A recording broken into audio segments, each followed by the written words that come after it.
difficult to find folks to talk to. Honoring the men and women who serve. The Evergreen state is home to thousands of veterans, fortunate to have communities who support them. We look at the work being done to help members past and present. The ladies saw it. They read my face when I walked in here. I was ragged. We just try and just take as much off their load as we can and just really help them. The unique struggles facing military members and their families, plus the tools available to help them cope and connect. They were able to take their struggle somehow and to make it a gift so powerful that they could share. And how is that even possible? All in this Home of the Brave special. Welcome to a special edition of Home of the Brave. Our home here in Washington hosts 6 military installations, more than 60,000 of our neighbors actively serving, together with more than 40,000 reservists, National Guard, and civilian contractors. While they serve our country, their communities serve them. This is the focus of our Home of the Brave series, highlighting those giving their all to both active duty personnel and veterans. Let's begin with the nearly 500,000 veterans here in Washington who signed on to serve, willing to make any sacrifice necessary. They deserve support and camaraderie, no matter where or when they served. The Heroes Cafe in Snohomish County is where they find that comfort in a cup of coffee and more. It's difficult to find folks to talk to. Being in the infantry, like I say, we never had a drive-in. This is the Heroes Cafe, a monthly gathering of true American heroes. Many are in the Navy, Air Force. Served now by Gold Star moms, veterans' spouses, and other community volunteers. Right now, I've got probably 140 plus people here that have checked in today. There's gratitude, lunch, visits with a comfort dog, Good puppy? and most importantly, camaraderie. A lot of our veterans that are in combat, they don't have people to talk to. I got out, I had troubles. It's kind of hard to explain, really. This is why Gary Walderman started this monthly Heroes Cafe in Snohomish County, a desperate attempt at stopping local veterans from taking their own lives. We had to stop it. We have to do something. We figured out that if a vet can get stuff off of their chest, they're more apt to stay alive, make better decisions. You may have noticed that the veterans in this room skew just a little bit older. There are at least 3 here from World War II, veterans from the Korean War, from Vietnam. But really, anyone who's served is welcome. Because we know, we don't tell Uncle Sam what we're doing. He tells us where we're going, when we're going, and how long we're going to be there. And we've all bought into that. And a lot of these guys are single. They may have been married, their wives have passed on, and it gives them a meal. The Heroes Cafe also works to feed, clothe, and house homeless veterans in Snohomish County, as well as connect all veterans to any services they may need.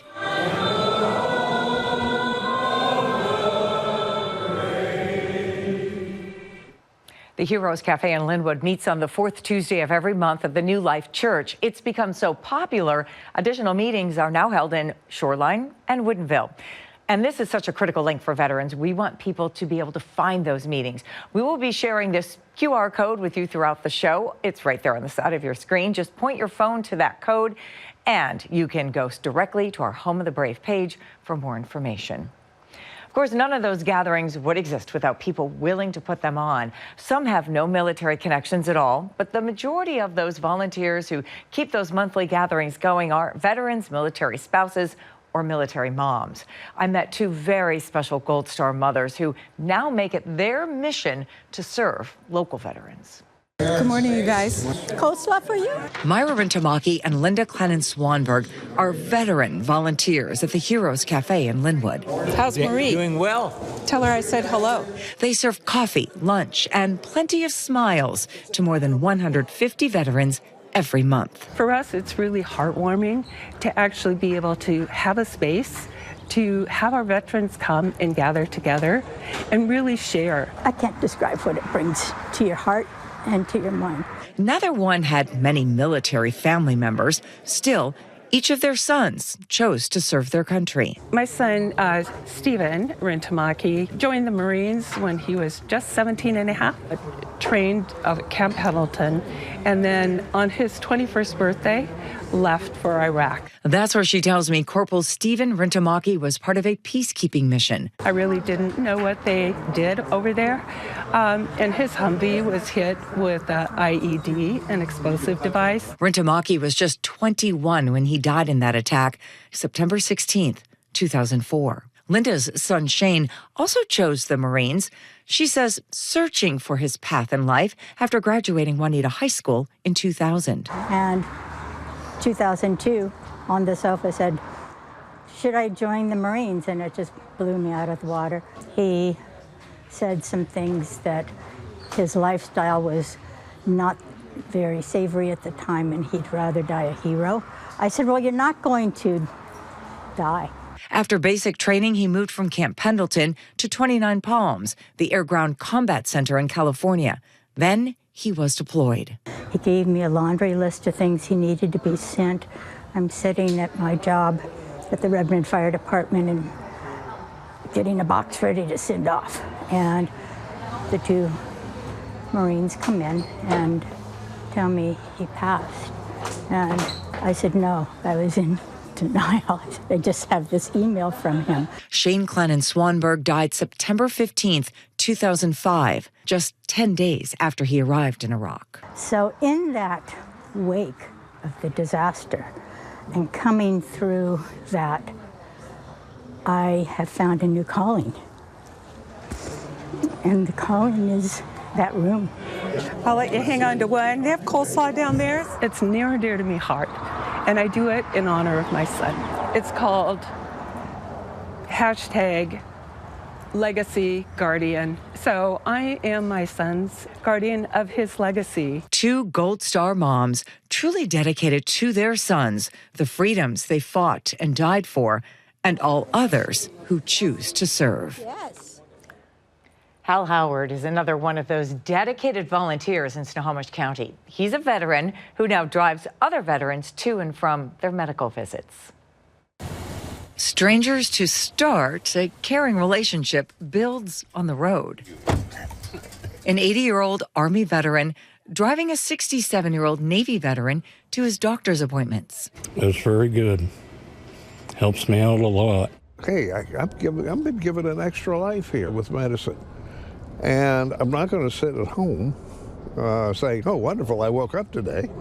I want to do something. Hal Howard drives thousands of miles a year, making sure Norris Huff and dozens of others throughout Snohomish County never miss a medical appointment. Well, I have taken a bus, but living out in Darrington, that's a 12-hour day, because they only have 2 buses. Hal shuttled Norris from Darrington to the eye doctor in Everett, but his next trip may be shuttling someone to the VA hospital in Seattle. Hospitals don't scare me at all. Serving during the Vietnam era, Hal's work in the Army Medical Corps blood bank, then a private sector lab, more than prepared him for this post-retirement job. I want to help the guys that took a bullet for me, or that, crashed a helicopter or something like that. Hal is in a pool of volunteers at Catholic Community Services in Everett. This group put in 3,969 volunteer hours last year. They made 1,313 round trips for a total of 63,205 miles. I won the Road Runner award. But it's not about winning awards. I never drop a patient off at the door. Never. I will make sure that they get to the check-in in their clinic or in whatever. And when someone comes out with a rough diagnosis, I put classical music on the radio, and I find that most people at this age frankly internalize, and you almost have to draw them out. Friendships are formed, and some of them have driven the same clients for years, and they get to know, they really become part of their life. And we're brothers. Is that what you like best about driving veterans? Absolutely. And they are universally so appreciative. There are entire communities that work just as hard as Hal Howard does to support the military installations they host.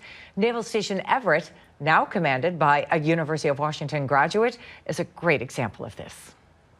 This Snohomish County town offers a vast waterfront that boasts miles of walking paths and the Grand Avenue Park Bridge, elevating you to spectacular views of the Olympic Mountains, plus Naval Station Everett, which earned a nickname you may not know about. Everett is called the Sailor's Choice, and they call it the Sailor's Choice because people get stationed all over the world, but they love Everett, and a lot of them choose to live here when they retire. Navsta Everett is only 30 years old.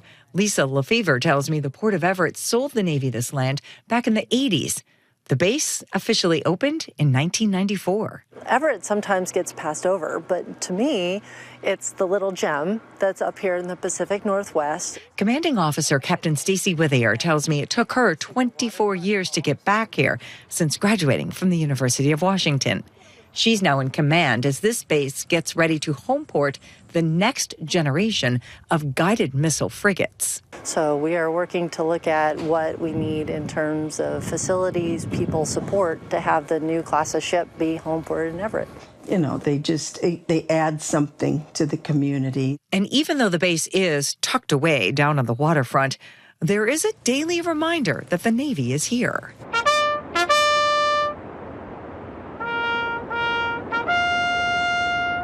You can hear it throughout the whole city. Wherever you are in downtown, you can hear it. They're good neighbors, and I think people feel a little bit safer knowing they're there. Where would Everett be without this Navy base?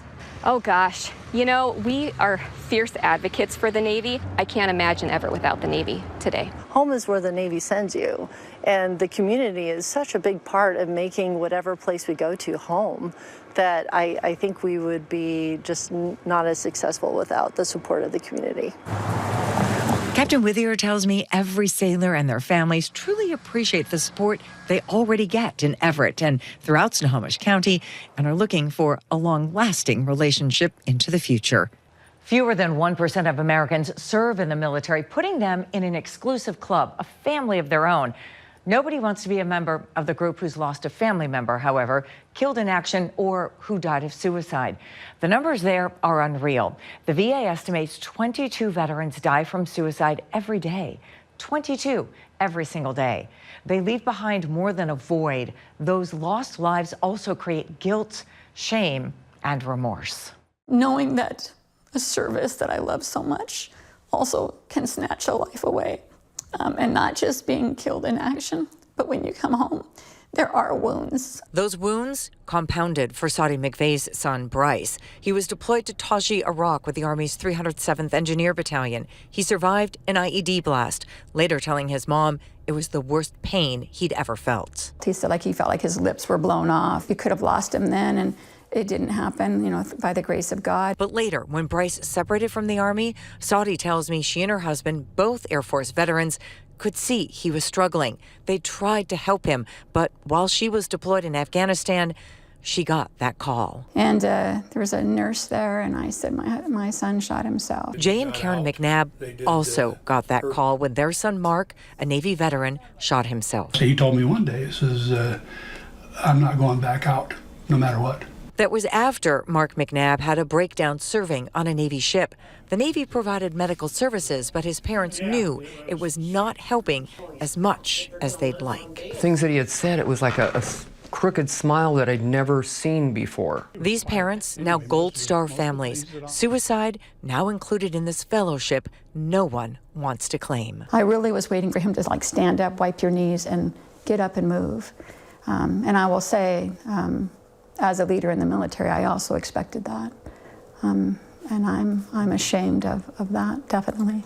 Saudi's tears still rush out, but now she's discovered programs that help without meds, using military-style training. But I know that Bryce would be so proud of us, that he would be able to say, there you go. I bet he would be. If you or someone you know is struggling, there is help to find a way out. There's the number on your screen. Dial or text 988. Saudi McVeigh now pours her heart and soul into helping others overcome post-traumatic stress. She discovered a program right here in Washington called Warrior Path. PATH stands for Progressive Alternative Training for Helping Heroes. She's now the program director, but when she first enrolled in it, she tells me that she immediately discovered its power. Within that very first morning of attending Warrior Path, I knew that if Bryce had gone to Warrior Path, that Bryce would be alive today. And I say that because there was during that time when I went to Path, they were training other Warrior Path guides to go to other locations to be Path guides, because Path was now going to be at other places.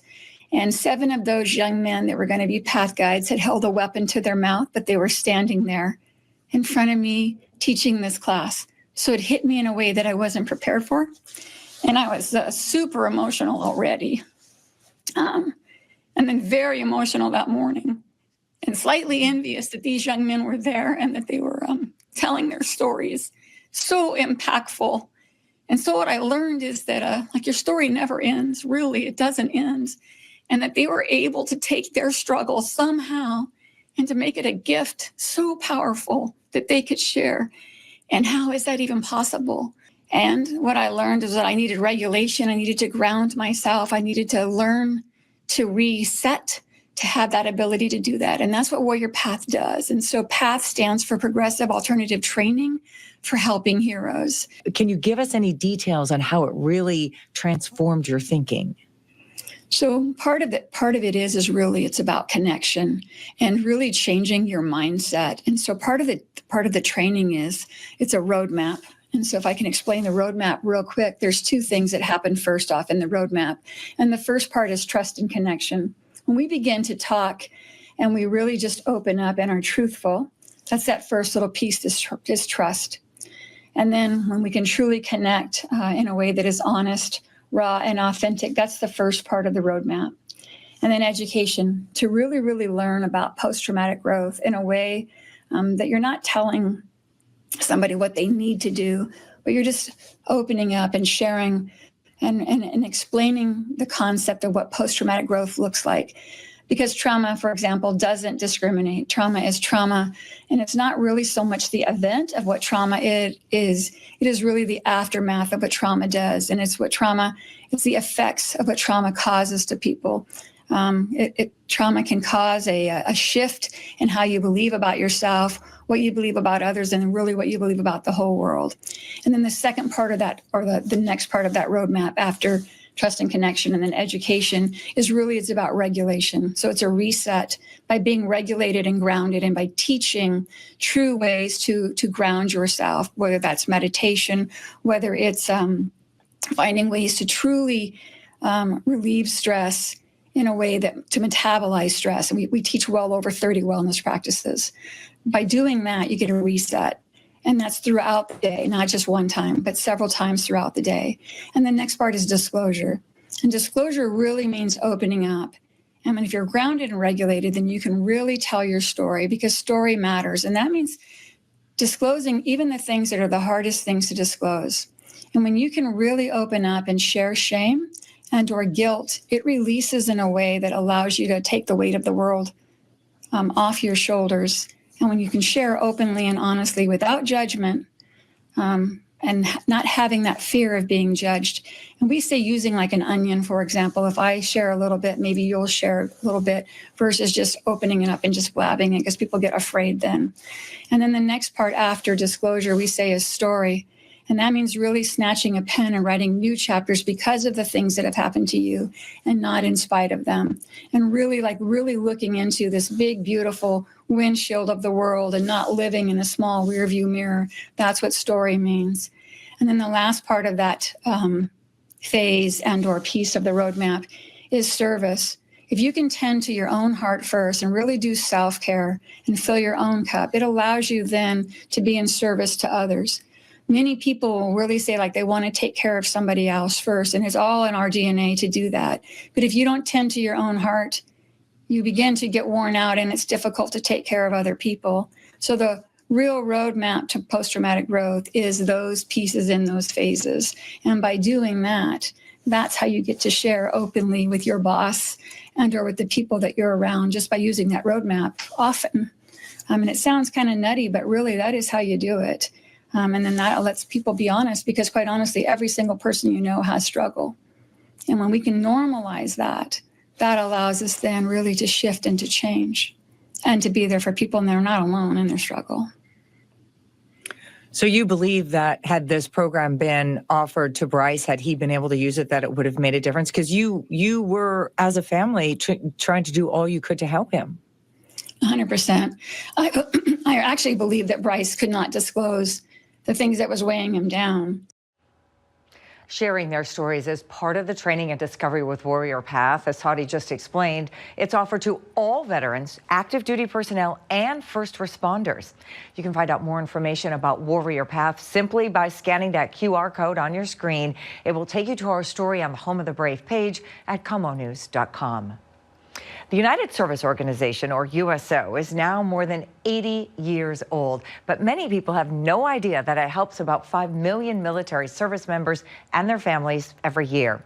I spoke with one veteran who says a simple act of kindness helped change the course of his life. I remember it just like it was yesterday, and it was 38 years ago. One of my sons, he just got promoted to Sergeant First Class. He's in the Washington National Guard, Army National Guard. With an 18-hour wait for a flight home, John Harmon, who's retired from the U.S. Coast Guard, decided to pop into the USO Northwest Center at SeaTac. It's like coming home. It really is. That's because this USO came to his aid exactly when he needed it, while traveling with his then 2-year-old daughter. They read my face when I walked in here. I was ragged. Harmon tells me the volunteers scooped up his daughter, Christy, and told him to go take a nap.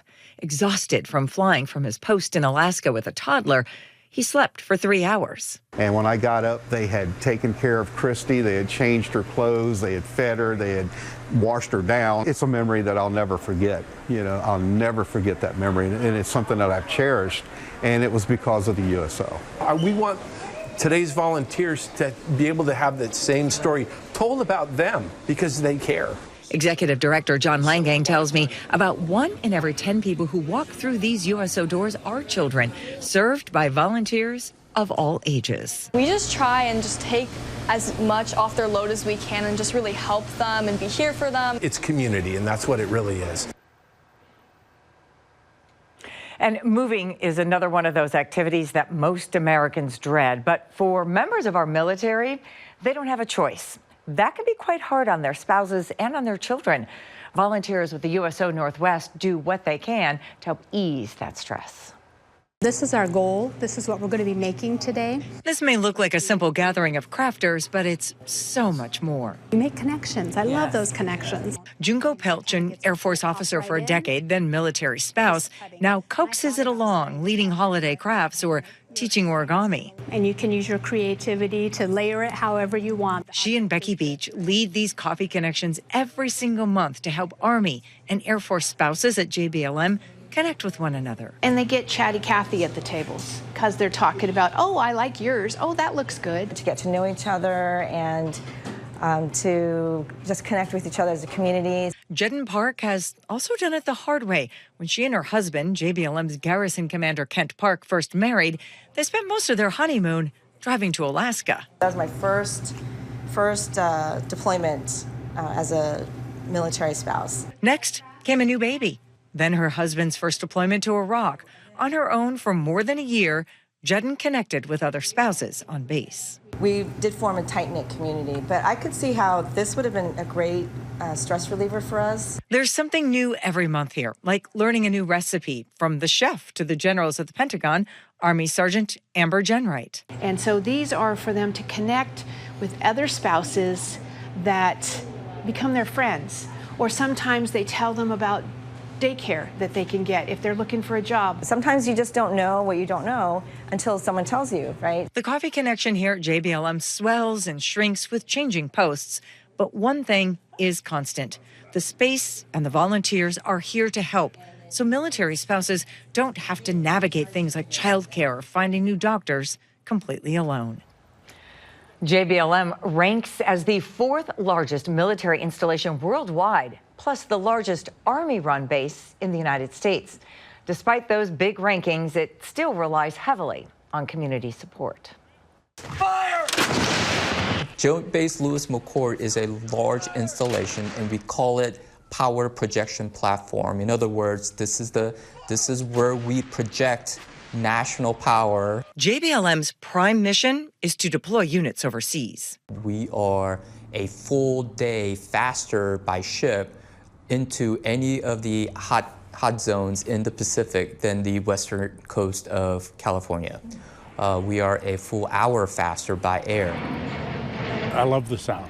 It's sound of freedom. After tours in Vietnam, Korea, Germany, and 2 stints at JBLM, Richard Thompson and his wife Rita retired to Lakewood. We just feel real blessed to be here. It's diversified community. It's just great. Pierce and Thurston counties grew by 100,000 service members and their families when JBLM's power increased during the global war on terror. And really saw a need for more regional collaboration. The South Sound Military and Communities Partnership, or SSMCP, is now the main collaborator, coordinating housing, jobs for spouses, childcare, healthcare, and more. Because all of those areas are affected by our military and civilian communities commingling. 70% of the 40,000 people stationed at JBLM live off base. The challenge that we have here is that off the installation, it's very expensive. The service member has to go further and further away from the installation to find affordable housing. That can significantly add to the difficulty military spouses have in finding work. The DoD has considered this a high priority initiative to increase the ability for military spouses to gain employment. Surveys show 1 in 5 considered leaving the military just based on quality of life factors, listing spousal employment as number 1. We know that military spouses are having a hard time finding lateral positions as they transfer. Maria Tobin in the SSMCP has been negotiating with education and healthcare unions so that spouses with licenses and certificates can start work immediately while they comply with state regulations. Although we are doing better with recruitment and retention of our service members, it is still a challenge. Especially with deployments like the one a Stryker brigade just started. They're now gone for 9 months in Korea. And for them to be able to do that and be focused on the mission, they need to know that their family members, that their children are well taken care of. That what has been truly remarkable about my military experience and why we decided to stay here at JBLM was because of the community support. It's huge in terms of help that you can provide our family members. All of that support, truly a two-way street. The military and defense community is the second largest employer in our state. There's no sign of those numbers falling either, since JBLM is a strategic location for the Department of Defense that continues getting national security assets. It's been an honor to highlight the men and women who serve our country, and I've barely touched on the perimeter of the amazing work community volunteers are doing everywhere here in Washington. I look forward to meeting many more and sharing their stories with you. I'm Denise Whitaker. Thanks for joining us.